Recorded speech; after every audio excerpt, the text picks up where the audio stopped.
뭐 기초적인 내용들이라 뭐 여러분들이 대체로 익숙하고 알만한 내용들이라 조금 빨리빨리 넘어가도록 하겠습니다. 일단 AI 는 좀 융합 학문이다 라는 거를 얘기를 할 수가 있고요. 원래 이제 어떻게 보면 가장 중요하게 볼 수 있었던 분야는 이 수학학, 통계가 여기 안에 들어가 있다고 보면 되는데, 수학 통계학 쪽에서 기본적인 개념이 좀 완성이 되어 있는 상태고, 이제 소프트웨어적인 측면이 강조되면서 이제 컴퓨터 공학이 쪽에 많은 역할을 하고 있죠. 그리고 이게 어떻게 보면 이제 전통적인 그런 머신러닝적인 관점에서 이 두 탑픽이 상당히 중요한 어떤 영향을 미쳤던 분야인데, 딥러닝은 사실 태생을 보면 이런 뉴로사이언스, 바이올로지 쪽에서 그 개념이 본 부분이 많이 있습니다. 특히 말 뜻 그대로 아티피셜 뉴럴 네트워크라는 말이 신경망이라는 뜻이죠. 인간 두뇌의 뉴런을 모사해서 그 아이디어가 만들어졌기 때문에 어떻게 보면 새로운 패러다임이라고 볼 수가 있습니다. 전통적으로는 수학과 컴퓨터공학에서 주도하던 분야인데, 이제 이런 뉴로사이언스 쪽의 개념이 들어오면서 융합되어 가고 있다. 뭐 이렇게 여러분들이 생각할 수 있고요. 뭐 그 외에 다른 분야들이 이제 많은 영향을 미치고 있어서 융합적인 학문이다라는 측면을 생각해 보면 좋을 것 같고요. 용어 정리인데, 보통 AI라고 하는 용어는 이제 보통 일반인들이 많이 쓰는 용어고, 실제로 연구자들은 AI라는 말보다는 머신러닝이라는 말을 많이 쓰죠. 그리고 그 안에 인공신경망이 하나의 부분집합이고, 그 중에도 이제 딥러닝이 부분집합이다라고 보면 되겠습니다. 근데 약간 일반인 관점에서 그냥 이 여러 가지 용어들이 다 뒤섞여서 혼용되고 있다라고 생각을 하면 되겠습니다. AI란 말을 사실 연구자들이 잘 안 쓰는 이유는 이게 조금 부정적인 의미가 있었습니다. 왜냐하면 처음 이제 70년대에 나왔는데, AI가 한번 이따가 설명을 하겠지만, 보통 이걸 가트너 사이클이라고 하는데, 비즈니스에서 이렇게 융성하고 뭔가 쇠퇴하고 융성하고 쇠퇴하는데 한번 두 번의 큰 쇠퇴기를 거쳤습니다. 그래서 한 번 쇠퇴기를 거친 때가 한 70년대쯤. 인기를 끌다가 확 떨어졌다가 다시 80년대 인기를 끄다가 90년대 확 떨어졌다가 요즘 다시 폭발적인 성장을 하고 있는 거죠. 근데 70년대 쪽에 AI라는 말을 많이 썼는데, 이게 약간 용어를 어뷰즈를 한 거죠. 그러니까 AI가 뭐 일단 뭐라 그럴까요? 그거에 대한 환상을 너무 키워놨다 그래야 되나? 그래서 환상이 크면, 기대가 크면 당연히 실망이 크겠죠. 그래서 그 당시에 많은 사람들이 실망을 해서 AI는 하면 안 되는 분야다, 아예 연구할 필요조차 없는 분야다라는 식으로 70년대에는 아예 인식이 됐어요. 그래서 역설적으로 70년대 컴공하던 사람들은 AI 좀 하다가 그 이후에 70년대 말 이후에 AI를 한다 그러면 좀 이단화 취급을 받았다라고 봐도 됩니다. 왜냐하면 말도 안 되는 걸 연구하고 하겠다고 하는 거니까. 네. 그런 면에서 역사적으로 약간 좀 부정적인 그런 의미를 갖고 있어서 학계에서는 이제 AI라는 말은 잘 안 쓰고 머신러닝이라는 말로 대체해서 90년대부터 많이 쓰이기 시작했다라는 얘기가 되겠습니다. 자, 지금 이제 오늘 배우는 내용 중에 제일 중요한 개념인데요. 그냥 정의입니다. 머신러닝, 뭐 AI의 핵심적인 정의가 뭔가. 근데 이 정의가 그냥 다른 용어 같으면 뭐 그냥 한번 듣고 넘어가면 되는데, 이 정의가 굉장히 많은 정보를 내포하고 있습니다. 이 정의를 완벽하게 이해를 하고 있으면 머신러닝 AI에 파생될 수 있는 모든 장단점을 쉽게 예측이 가능해집니다. 자, 그만큼 중요하다는 얘기죠. 그래서 이 시간에는 여러분들이 머신러닝이 정확하게 어떤 정의로 돼 있는가를 배우는 게 오늘 꼭 배워야 돼. 뭐 다른 건 다 몰라도 되고 이 정의만 하나 여러분들 확실하게 이해를 하면 되겠습니다. 이 정의는 이렇게 뭐 길게 영어로 쓰여져 있는데 크게 두 가지가 핵심적인 단어입니다. 첫 번째가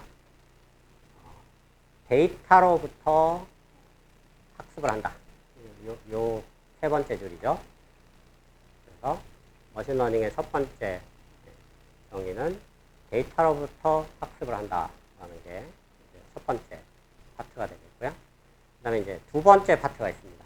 두 번째 파트는 그렇게 학습이 끝난 다음에 그 학습한 결과물을 가지고 실제로 예측을 한다.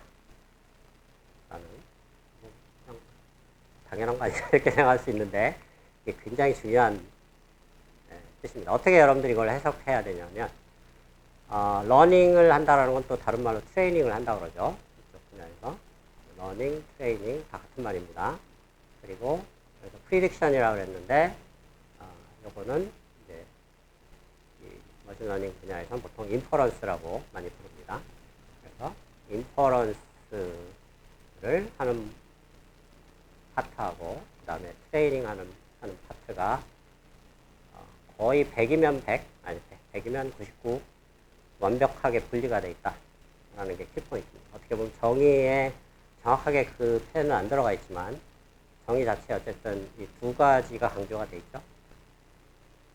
근데 여러분들이 이걸 해석할 때는 이걸 이제 영어로 다이커텀이라고 하는데 항상 이분법화처럼 분리되어 있다라는 점을 명심하기 바랍니다. 그래서 당연한 얘기지만 학습하는 트레이닝과 러닝이 있고 그 다음에 학습이 끝난 다음에 그걸 실제로 적용하는 인퍼런스 단계가 항상 존재한다. 머신러닝에는. 둘 중에 하나만 하는 경우는 아예 없다는 얘기입니다. 그러니까 인퍼런스만 한다거나 아니면 그러니까 트레이닝 없이 인퍼런스만 한다거나 그 다음에 인퍼런스 없이 트레이닝만 하는 거는 아무 의미가 없기 때문에 왜냐하면 쓰지 않을 건데 굳이 학습을 할 필요가 없어. 뭐 예를 들면 고3 수험생이 수능을 등록을 안 해놓고 그냥 모의고사만 열심히 공부한다는 게 아무 의미가 없죠. 그런 의미입니다. 자, 그래서 이 두 개는 반드시 같이 존재해야 되고 분리되어 있다라는 게 여러분들이 오늘 배워야 될 가장 핵심적인 개념. 자, 그러면 그 개념으로부터 수많은 이제 머신러닝의 골칫덩어리와 장단점들이 다 유도가 될 수가 있습니다. 간단한 방법론으로 볼 수가 있죠. 그림으로 설명하면 데이터로부터 학습, 트레이닝을 하고 트레이닝이 끝나면 모델이 만들어지는데 머신러닝 모델, AI 모델이라고 하죠. 그걸 가지고 인퍼런스를 한다. 실제 문제를 푼다. 이렇게 볼 수가 있습니다. 쉽게 비유를 하자면 고3 수험생이 참고서를 가지고 열심히 공부하는 것은 트레이닝이고 그렇게 공부해서 실력을 쌓은 본인의 그 머릿속에 쌓인 지식을 가지고 실제로 수능에 가서 수능은 근데 딱 한 번만 보죠. 참고서는 굉장히 여러 문제를 풀지만 실제로 수능에 가서 실제 현장 문제를 딱 한 번 풀고 결과를 끄집어내는 것이 인퍼런스하는 과정이다. 이렇게 생각하면 되겠습니다. 자, 이거를 강조하는 이유는 머신러닝이 이렇게 이분법으로 이루어져 있다는 거를 여러분들이 절대 잊지 말아야 되는 이유는 이게 5장까지 가장 중요한 내용이 되어 있습니다. 그리고 머신러닝에서 모든 AI 문제에서 가장 큰 골칫덩어리이기 때문에 이 문제가 왜 골칫덩어리냐? 트레이닝과 인퍼런스가 분리되어 있기 때문에 골칫덩어리는 이게 하나로 합쳐져 있으면 아무 문제가 안 됩니다. 무슨 얘기냐면 여러분들이 참고서 보는 문제나 수능 문제가 똑같으면 아무 문제가 안 된다는 얘기죠. 그럴 리는 없겠지만 그러면 모든 고3 수험생들이 다 1등급 받겠죠.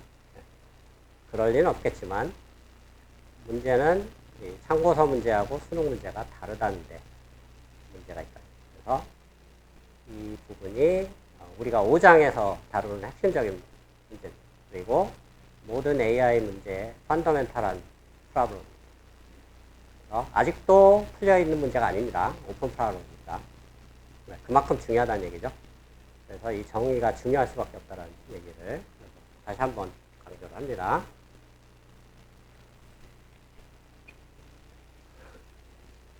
재미난 사실은 AI가 아닌 다른 분야, 뭐 예를 들면 수학의 뭐 최적화 이론 또는 제어 이론 아니면 신호 처리 이론 이런 분야에서는 이렇게 이분법으로 만들어져 있지 않습니다. 모든 방법론이 그냥 딱 한 스텝으로 끝납니다. 학습과 인퍼런스가 분리가 안 돼 있다는 얘기죠. 그런데 특이하게도 머신러닝 AI만 이렇게 이분법으로 이루어져 있다. 이분법으로 이루어져 있기 때문에 모든 문제들이 거기서 발생하고 있다. 이렇게 이해를 하면 되겠습니다. 자, 그러면 그 첫 번째 스텝, 이분법의 학습하는 단계, 그 다음에 두 번째 스텝, 인퍼런스 하는 단계. 인퍼런스를 또 머신러닝에서 다른 말로 테스트라고도 부릅니다. 일단 용어의 정의라고 보면 되겠죠? 트레이닝, 러닝, 뭐, 다 같은 얘기라고 보면 되겠고요. 테스트, 인퍼런스, 다 같은 얘기라고 보면 되겠습니다. 자, 일단 나중에 소개할 지도학습 개념으로 좀 트레이닝을 설명해 보는데 데이터 관점에서 설명해 보도록 하겠습니다. 아까 정의에서 학습은 어떻게 하느냐? 데이터로부터 한다는 얘기를 했었죠. 이것도 굉장히 중요한 얘기입니다. 그냥 별 생각 없이 쓴 단어가 아닙니다. 데이터가 반드시 필요하다는 얘기죠. 데이터가 없으면은 그거는 AI가 아니라는 얘기죠. 이 부분도 여러분들이 주목을 해야 됩니다.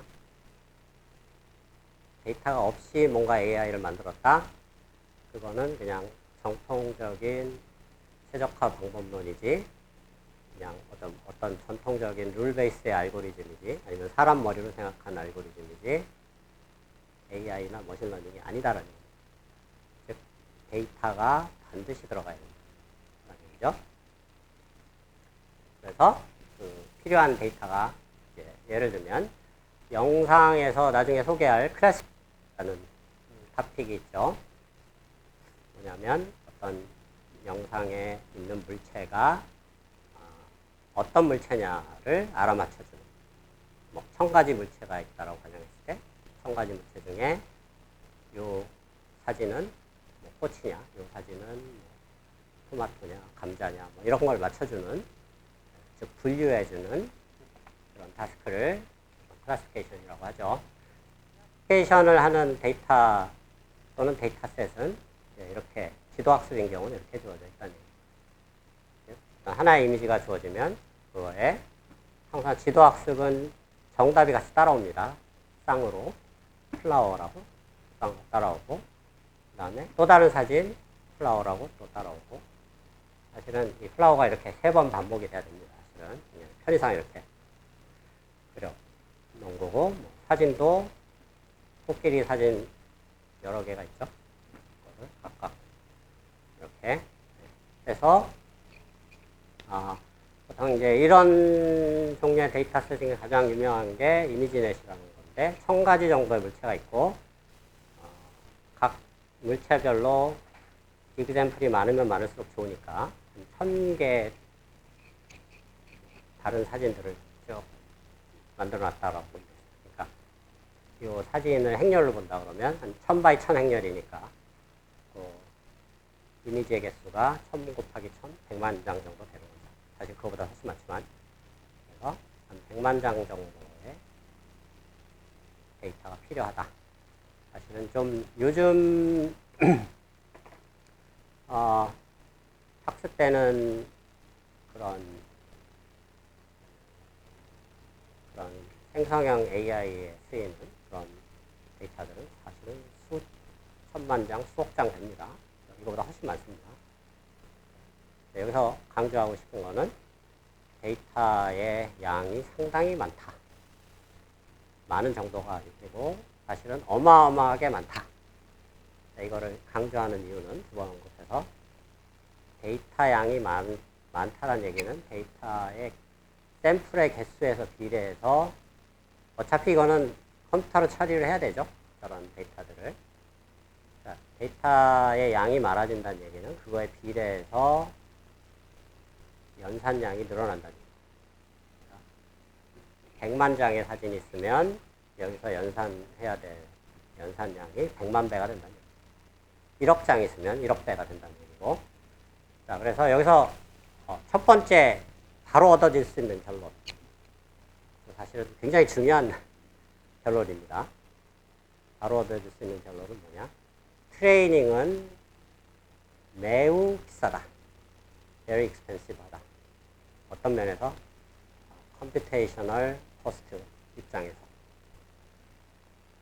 뭐 당연한 거 아니냐 생각할 수 있는데, 이게 어떻게 보면 이제 현대 AI의 개발에 있어서 가장 중요한 발목을 잡는 요소입니다.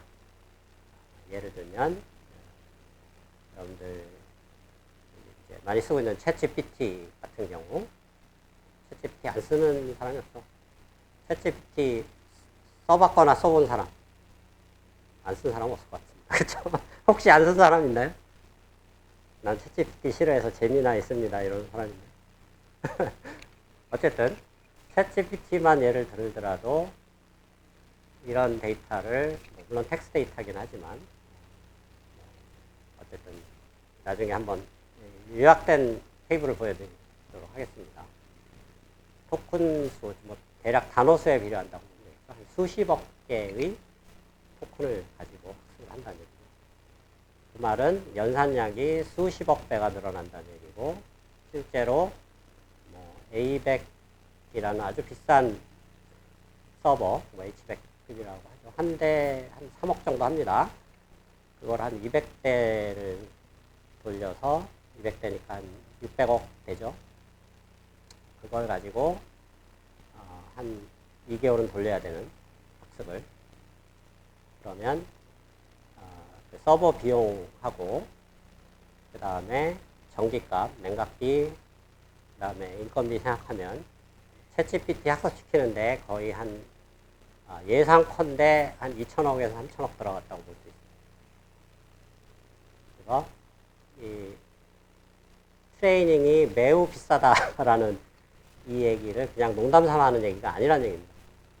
굉장히 중요하고 굉장히 현실적으로 고민해야 될 이슈라는 얘기죠. 이게 바로 정의에서 바로 나오는 이슈다라는 얘기입니다.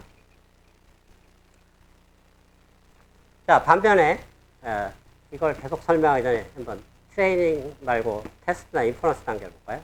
실제로 한번 적용하는 단계인 경우는 실제 이제 라벨이 안정되어 있는 아무 결과를 알 수 없는 이미지를 아무거나 딱 누가 주면은 제3자가 줘서 집어넣고 이게 무슨 물체인가 알아맞혀 라는 게 테스트 인퍼런스죠.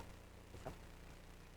뭐 쉽게 얘기하면 트레이닝은 참고서 여러 번 학습 수학 문제를 푸는 거고, 요거는 그냥 수능에서 딱 주어진 수학 문제 딱 하나만 푸는 거예요. 자, 여기서 여러분들이 딱 봤을 때 금방 느껴지는 게 있죠. 테스트는 한 번에 딱 한 번 하나의 데이터만 처리하면 된다. 즉 무슨 얘기냐? 건당 처리 비용이 엄청나다 라는 얘기를 할 수가 있습니다. 그렇죠? 그래서 머신러닝의 정의로부터 트레이닝과 테스트의 극단적인 차이를 여기서 우리가 볼 수 있다는 얘기죠. 극단적인 차이는 근본적으로 어디서 발생하느냐? 데이터 사이즈에서 발생하고 있다는 것도 여러분들이 쉽게 알 수가 있습니다. 그래서 현대적인 AI 기술들은 자 이거는 그냥 하면 되는 거니까 대부분 여기에 집중이 되어 있다는 얘기죠.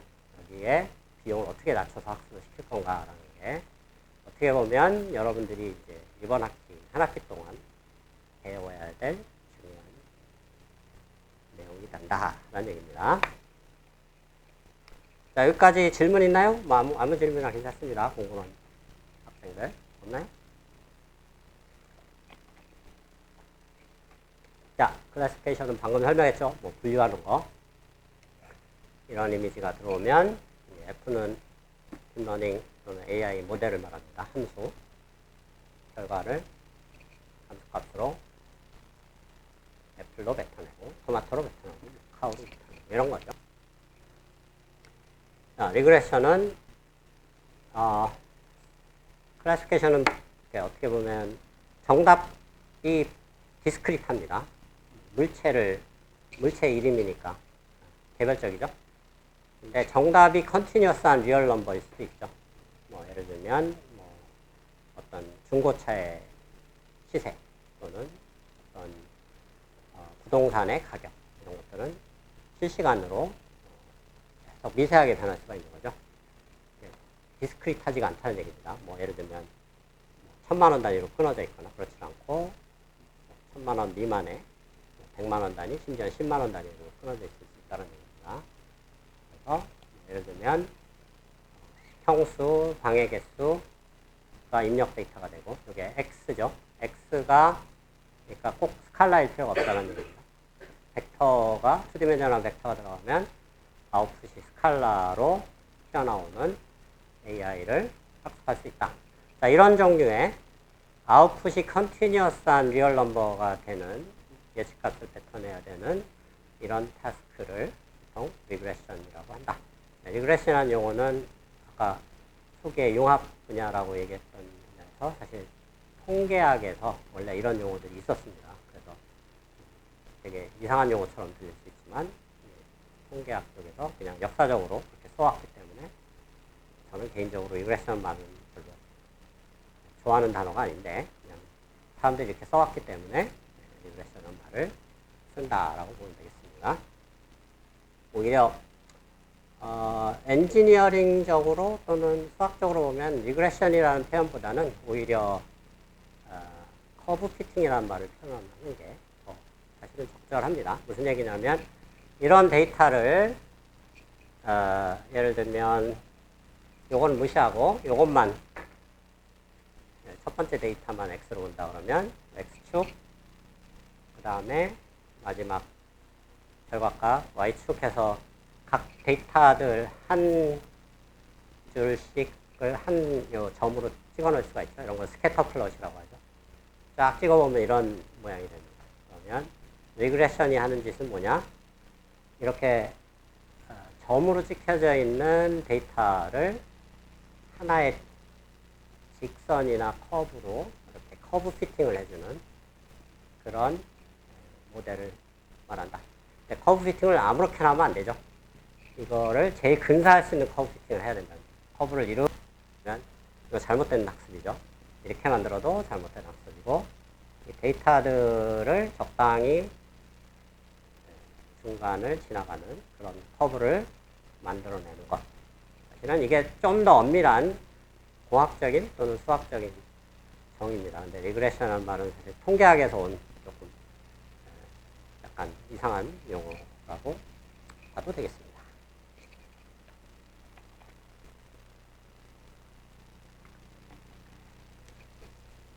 자, 그리고 다 아는 얘기지만 지도학습, 지도학습 이렇게 있죠.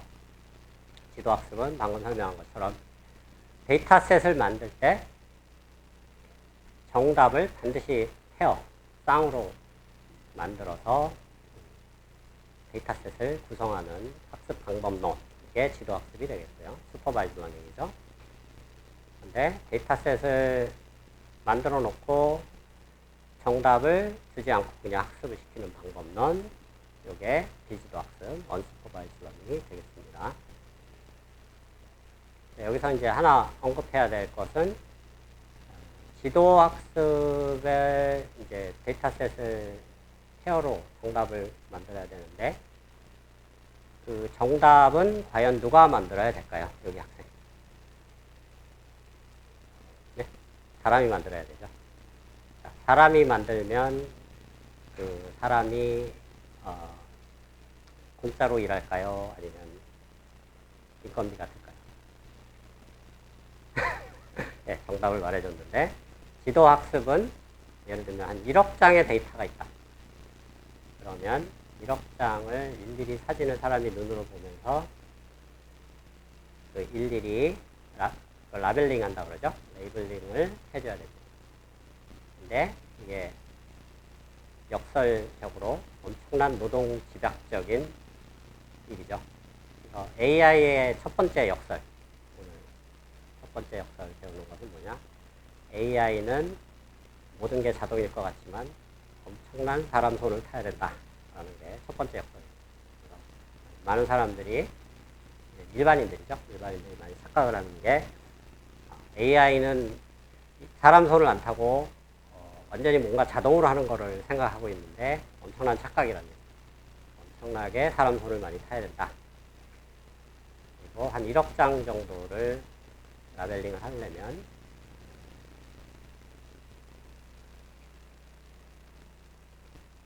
한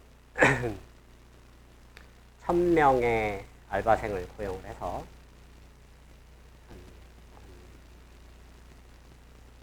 한 1000명의 알바생을 고용을 하면 한 10만 장씩을 처리를 해야 되죠. 그러면 한 달은 걸릴 겁니다. 1000명의 알바생을 고용을 해서 한 달은 라벨링을 해야 됩니다. 그러면 그 비용을 여러분들이 뭐 집에 가서 최저 시급 해갖고 한번 계산해 보기 바랍니다. 최소 몇 억에서 몇십억이 나올 수 있다는 거죠. 그래서 지도 학습은 무지막지한 인건비가 들어간다. 그리고 사실 AI의 취지에도 잘 맞지 않는다. 네. AI는 사람을 뭔가 대체해서 뭔가 자동화하는데 그 취지에 안 맞는 거죠, 사실은. 사람 손 엄청나게 타야 되니까. 그런 어떤 점이 있다라는 점입니다. 이제 반면에 비지도 학습, 슈퍼바이즈 러닝은 라벨링을 안 하니까 그런 비용이 안 들죠. 굉장히 적은 비용으로 할 수 있다. 근데 문제는 한 5, 6년 전에까지의 트렌드인데 성능이 잘 안 나옵니다. 비지도 학습. 그도 그럴 것이 고3 수험생한테 정답지가 있는 참고서를 가지고 공부시키는 거랑 자습을 시키는데 뒤에 정답지를 다 뜯어내고 너 혼자 문제만 풀어 이렇게 해서 공부시키는 거랑 나중에 실력 차이가 나올 수밖에 없겠죠. 지도 학습 대비 비지도 학습이 성능이 떨어질 수밖에 없어요. 실제로 AI를 학습을 해보면 지도 학습 한 accuracy가 한 90 몇 프로 나오는데 비지도 학습은 잘해봐야 한 70% 정도 나올 수밖에 없다는 거죠. 그래서 대부분 이제 지도 학습으로 한 5, 6년 전까지는 진행이 됐었습니다. 근데 이제 방금 말한 이런 비용적인 측면 때문에 최근에 이제 트렌드가 바뀌고 있다는 얘기죠. 아예 이렇게 비용이 많이 들어갈 바에는 아예 지도 학습을 포기하자라는 방향으로 현재 트렌드가 바뀌어가고 있습니다. 그래서 현재 나와 있는 대부분의 AI들은 이제 비지도 학습으로, 그리고 여러분들이 자주 쓰고 있는 챗GPT도 비지도 학습으로, 그다음에 디퓨전 모델도 사실은 비지도 학습입니다. 그런 면에서 5년 전과 지금은 완전히 다른 세상이 돼 있다는 얘기입니다. AI 이 분야에서는. 그래서 이전에는 1번이 대세였다가 요즘은 2번이 대세다라고 여러분들이 알면 되겠습니다. 자, 그리고 이제 강학습이라는 분야가 있는데요. 그 부분은 나중에 시간이 될 때 한번 설명을 하겠지만 라벨을 주는 게 아니고 뭔가 실시간으로 뭔가 이게 좋다 나쁘다 정도의 어떤 피드백 시그널만 주는 그런 학습 방법론이다. 이거는 실시간으로 계속 피드백을 받아가면서 약간 온라인 학습 비슷한 개념입니다. 온라인 학습하는 그런 테크닉이다라고 보면 되겠습니다. 그래서 이제 하나 주의해야 될 점은 많은 사람들이 지도학습과 비지도학습의 한 중간 개념이다라고 생각하는 거나 설명하는 사람들이 완전히 설명입니다. 강학습은 지도학습도 아니고 비지도학습도 아니고 그 중간도 아닙니다. 전혀 새로운 방법론이고 새로운 종류의 AI 기법이다 라고 생각하면 되겠습니다.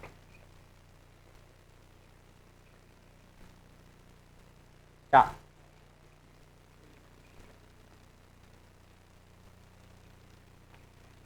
오늘 첫 번째 배운 중요한 개념이 이제 머신러닝의 정의가 이분법으로 이루어져 있다라는 얘기고, 오늘 뭐 두 번째 배우는 중요한 개념은 지도학습과 비지도학습이 수학적인 정의로 생각하면 훨씬 더 간단합니다.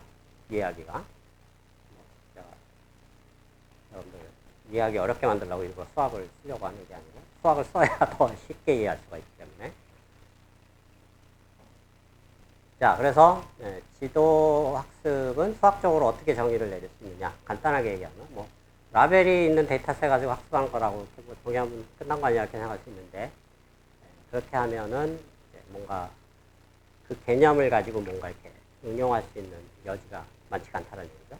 근데 이거를 수학적으로, 확률 이론적으로 정의를 내리는 상당히 많은 아이디어와 응용을 만들어낼 수가 있다는 얘기죠. 그래서 지도학습을 간단하게 수학적으로 정의를 하면 인풋 데이터를 X라고 하고, 이게 스칼라여도 되고 뭐 벡터여도 상관없습니다. 아웃풋을 또 Y라고 할 때 이것도 스칼라여도 되고 뭐 벡터여도 상관없습니다. 그때 X라는 놈이 주어졌을 때 Y의 조건부 확률을 계산해내는 거, 그거를 학습시키는 거, 계산한다라는 건 여기서는 트레이닝을 시킨다는 얘기입니다. 그 데이터로부터 P, Y 기분 세타라는 조건부 확률을 계산하는 것. 좀 더 자세하게 얘기하면 100% 완벽하게 알아낼 수는 없습니다. 근사를 하는 거죠, 결국은. 완벽한 것에 가까운 근사된 함수를 찾아내는 것이 지도학습의 핵심 목표다라고 이해하면 앞으로 나오는 모든 학습 방법론들을 여러분들 훨씬 더 쉽게 이해를 할 수가 있습니다. 왜냐하면 상당히 뭐 복잡한 개념들이 이제 앞으로 뭐 소프트맥스며 뭐 이런 것들이 다 알고 있는 용어일 수가 있는데, 그런 것들이 나올 때 왜 그런 것들이 필요한지를 이 정의로부터 생각을 하면 그냥 당연한 결과들입니다. 그런 면에서 여러분들이 정의를 굉장히 중요하게 볼 필요가 있다. 자, 그래서 이거는 또 이 정의의 장점은 뭐냐? 지도학습이 클래시피케이션, 리그레션 뭐 이렇게 다양한 타스크들이 있는데 이거를 하나의 방법론으로 묶어버릴 수가 있다는 거죠. 뭐 리그레션 따로, 뭐 컨티뉴어스 데이터 따로, 디스크리트 데이터 따로 이렇게 정의할 필요가 없다는 얘기입니다.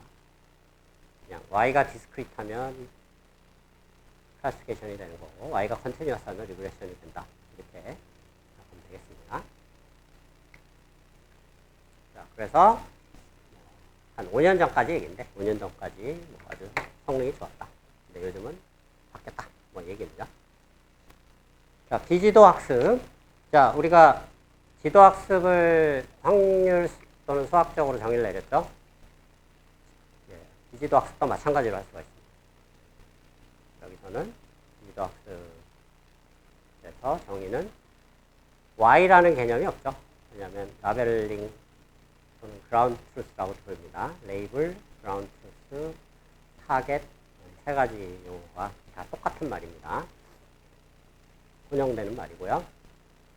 y라는 거를 만들어주질 않기 때문에 고려할 필요조차 없다는 얘기죠. 그러면 input x만 고려해야 되는 거고, 비지도 학습은 구체적으로 뭘 하는 거냐? 어떤 AI 모델을 학습을 시키는데 x가 갖는 확률 분포를 정확하게 찾아내려고 하는 것이 비지도 학습의 목표다. 조금 더 구체적으로 들어가면 px를 완벽하게 알 수는 없습니다. 나중에 좀 더 자세하게 설명하겠지만 완벽하게 알 수는 없고 거기에 가장 가까운 근사치를 찾는 게 비지도 학습 AI의 핵심적인 목표다라고 보면 되겠습니다. 자, 그래서 전통적으로 뭐 클러스터링, K-means, 뭐 PCA, RPM, 나중에 우리가 9장에서 배우는 오토인코더 이런 것들이 비지도 학습에 속하고요. 라벨링이 필요 없으니까. 근데 이 비지도 학습이 최근에 대세가 돼버렸다고 그랬죠. 최근 2, 3년 사이에. 라벨링이 필요 없기 때문에 학습 비용을 현저하게 줄일 수 있습니다. 그냥 대강 줄이는 게 아니고 이전에 몇 천억이 들었던 학습 비용을 지금은 그거에 한 1000분의 1로 줄일 수 있다. 이런 얘기입니다. 그런 면에서 이거를 안 쓸래 안 쓸 수가 없는 상황이 돼버렸다는 얘기죠. 왜냐하면 점점점 이제 나중에 우리가 LLM이나 뭐 제너티브 AI를 설명할 때 현대적인 AI들은 엄청나게 많은 데이터를 쓴다라는 것을 나중에 강조하게 됩니다. 자, 그렇게 되면은 그 데이터에 대해서 레이블링을 한다라는 것은 어불성설이라는 얘기죠. 그러니까 레이블링을 시도했다가는 금방 레이블링하는 코스트만 몇 조 원이 들어갑니다. 그러면 이 지구상에 그 레이블링을 할 만한 재력을 가진 회사가 아무데도 없다라는 얘기죠. 아무도 못한다는 얘기가 되겠죠. 그래서 어쩔 수 없이 비지도 학습을 갈 수밖에 없다라는 얘기가 되겠습니다. 현대적인 생성형 AI는 비지도 학습이다. 좀 더 정확하게 얘기하면 셀프 슈퍼바이즈드 러닝이라는 방법을 씁니다. 사실은 비지도 학습을 가장한 지도 학습입니다. 그래서 어떻게 보면 약간 말장난 같이 들릴 수는 있는데 예를 들면 이런 거죠. 뭐 랭귀지 모델을 학습을 시킬 때 어떻게 라벨링 없이 학습을 시키나를 쉬운 예시를 들면은 뭐 예를 들어 I am a boy라는 문장이 있다. 인터넷에서는 훨씬 대부분 그거보다 훨씬 더 긴 문장이겠지만 그 문장을 긁어왔다.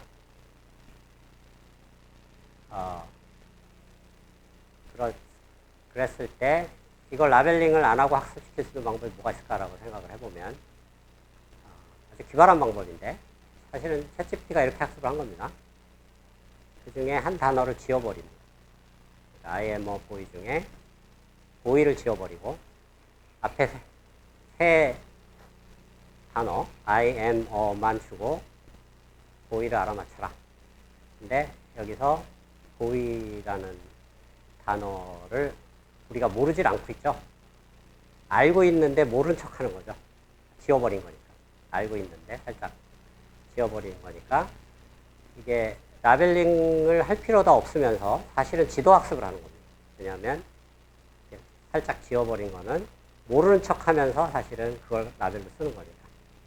그래서 이런 종류의 학습 방법을 셀프 슈퍼바이즈 러닝이라고 하고 현대적인 모든 AI들은 기본적으로 셀프 슈퍼바이즈 러닝을 쓰고 있다. 디퓨전 모델도 그렇고 그 다음에 LLM도 그렇고 그냥 거의 99% 다 이걸 쓰고 있다라고 여러분 이해를 하면 되겠습니다.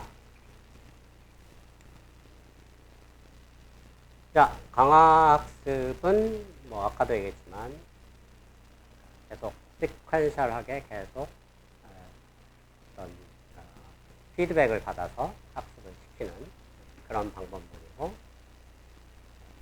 로봇이라든가 게임, 알파고 같은 데서 성능이 잘 나왔다는 걸 이미 잘 알고 있죠.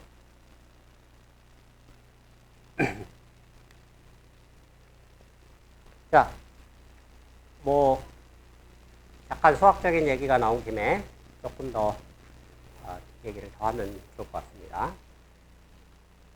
아까 이제 머신러닝 또는 AI를 분류하는 방법이 데이터의 라벨 유무에 따라서 분류하는 방법도 있지만은 아까 그 수학적인 정의 관점에서 어떤 이제 그런 확률 모델을 학습을 시키느냐 관점에서도 분류할 수 있는 방법이 있다라는 이거는 약간 그러니까 수학적인 분류법이라고 보면 되겠죠.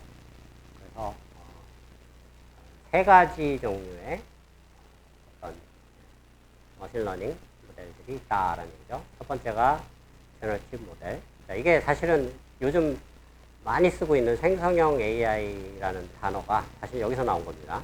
그래서 그 단어의 원천이 어딘가 추적을 해보면 바로 이 수학적인 정의에서 왔다라는 걸 알 수가 있습니다. 그래서 이렇게 H하고 V라는 게 나오는데 V가 어떻게 보면 이제 input X에 해당되는 거고요. 이게 노테이션이 좀 바뀌었는데 V가 X다라고 보고 H는 히든 베리어블이라고 합니다. 보통 나중에 그런 NLP 같은 걸 배우게 될 때 들어본 사람도 있겠지만 인베딩 벡터라고 부르는 것들이 히든 베리어블이 되겠고 그 개념을 잘 모르는 사람은 이게 그냥 Y라고 생각해도 상관없습니다. 어떤 Y에서부터 X를 거꾸로 만들어내는 즉 무슨 얘기냐면 그냥 라벨이 주어지면 인풋 데이터를 생성해내는 즉 코끼리라는 단어가 주어지면 코끼리 이미지를 만들어주는 딱 정확하게 생성형 AI죠. 예를 들면 스테이블 디퓨전 같은 게 딱 그런 짓을 하는 거죠. 우주선 타고 날아가고 있는 침팬지를 만들어줘 하면 딱 만들어집니다. 딱 그 상황이죠. 자, 그랬을 때 이걸 확률적으로 정의를 내릴 수가 있다는 거죠. V하고 H라는 조인트 디스트리뷰션을 학습시키는 모델이 AI로 또는 머신러닝으로 학습시키는 모델이 제너러티브 AI다. 좀 더 확률이론에서 이거를 베이즈 룰로 바꿔치기 하면 이렇게 바꿔치기 할 수 있죠. H를 뽑아내면 V하고 H의 조건부 확률로 해서 곱이 나옵니다. 그래서 요거는 이제 H를 가지고 V를 만들어내는 이 방향에서 이걸 만드는 이 모델을 말하고 이 그림이 나타내는 겁니다. 그 다음에 히든 베리어블의 분포, 보통 이제 프라이어라고 하는데 프라이어를 곱해서 조인트 디스트리뷰션을 학습시키는 그래서 이렇게 두 개를 분리해서 학습을 해도 되고 이걸 통째로 조인트 디스트리뷰션을 학습을 해도 됩니다. 디스크리미네이티브 모델은 거꾸로죠. 화살표가 위에서 아래로 가는 게 아니고 밑에서 위로. X가 있으면 H를 만들어요. H를 Y라고 하면은 아까 클래시피케이션 문제가 딱 이런 문제입니다. X가 들어가면 Y를 뽑아내요. 그래서 H를 Y로 보고 V를 X로 보면 딱 정확하게 아까 클래시피케이션에 해당하는 지도학습 문제가 되겠죠. 그 다음에 안 나왔던 새로운 모델이 있습니다. 이런 걸 이제 에너지 베이스 모델이라고 하는데 화살표가 없는 게 있다는 얘기예요. 화살표가 없다는 얘기는 이게 양방향이라는 얘기예요. 화살표가 이리로 갈 수도 있고 이리로 갈 수도 있는. 그래서 이거를 그냥 이렇게 분리를 안 하고 그냥 통째로 학습시키는 방법. 근데 이걸 통째로 학습할 때 조인트 디스트리뷰션 분포가 어떤 특정한 모양을 갖는 걸 가정을 합니다. 이런 거를 이제 볼츠만 확률이라고 하는데 사실은 아까 이게 융합적인 분야라고 그랬죠. 사실은 볼츠만이라는 이제 통계 물리학에서 많이 쓰였던 방법론인데 통계 물리학에서 개념을 가져와서 이런 아이디어가 나왔습니다. 이게 요즘은 많이 안 쓰이는데 사실은 다음 시간에 나머지 부분을 설명할 때 이게 역사적으로 굉장히 중요했습니다. 아까 딥러닝이 이렇게 두 번 부침을 겪었다 그랬죠. 두 번째 폭망하고 한 2000년대 초반에 다시 부활하기 시작할 때 부활해서 이 방법론이 핵심적인 역할을 했었습니다. 그래서 그런 또 재미난 과학사적인 재미난 히스토리가 있으니까 보면 시간에 목요일 날 다루도록 하겠습니다. 자, 오늘은 여기까지 하겠습니다.